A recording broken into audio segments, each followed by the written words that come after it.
Star Sunday উপলক্ষে ৩০ ঘণ্টার যুদ্ধবিরতির মাঝে রাশিয়া ও ইউক্রেন পরস্পরের বিরুদ্ধে এই যুদ্ধবিরতি ভঙ্গের পাল্টাপাল্টি অভিযোগ তুলেছে।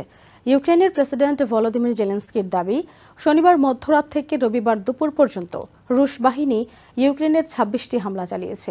অন্যদিকে রুশ প্রতিরক্ষা মন্ত্রণালয় দাবি করেছে, ইউক্রেন সহস্রাধিকবার যুদ্ধবিরতি ভঙ্গ করেছে।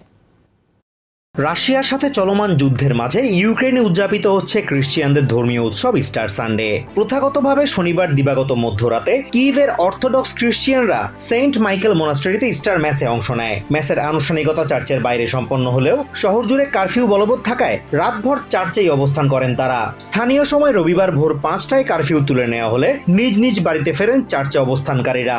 রুশ প্রেসিডেন্ট ভ্লাদিমির পুতিন রবিবার মধ্যরাত পর্যন্ত যুদ্ধবিরতির ঘোষণা দেওয়ার পর পুরো ইউক্রেন জুড়ে ইস্টারের আনুষ্ঠানিকতা শুরু হয়। এদিকে ইস্টার উপলক্ষে এক ভিডিও বার্তায় দেশবাসীকে শুভেচ্ছা জানিয়েছেন দেশটির প্রেসিডেন্ট ভলোদিমির জেলেনস্কি।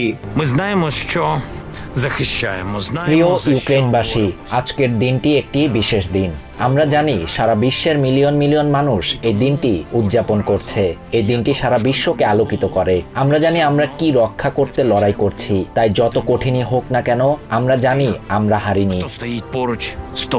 অন্যদিকে রবিবার সামাজিক মাধ্যম এক্সে এক পোস্টে জেলেনস্কি অভিযোগ করেছেন, হামলা অব্যাহত রেখে যুদ্ধবিরতির ভান করছে ক্রেমলিন।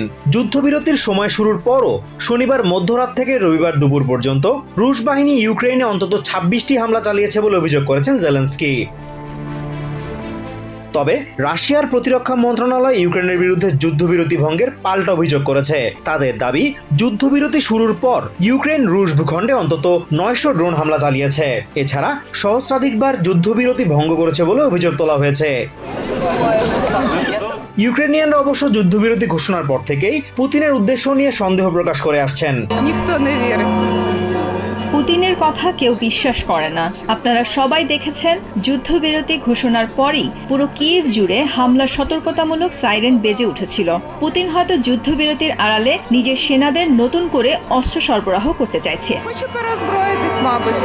তবে ডনেটস্কের বাসিন্দারা যুদ্ধবিরতি পালনে ইউক্রেনের সদিচ্ছা নিয়ে সন্দেহ প্রকাশ করেছেন। সত্যি বলতে গেলে ইউক্রেন কর্তৃপক্ষ নিয়ে আমার আর কোনো আশা ভরসা নেই। তারা এর আগে আমাদের একাধিকবার ধোঁকা দিয়েছে। আমি তাদের বিশ্বাস করি না। Azimur Rashid Kanak, TVN24 news desk. New York থেকে সম্প্রচারিত TVN24 টেলিভিশন বিশ্বজুড়ে বাঙালির কণ্ঠস্বর।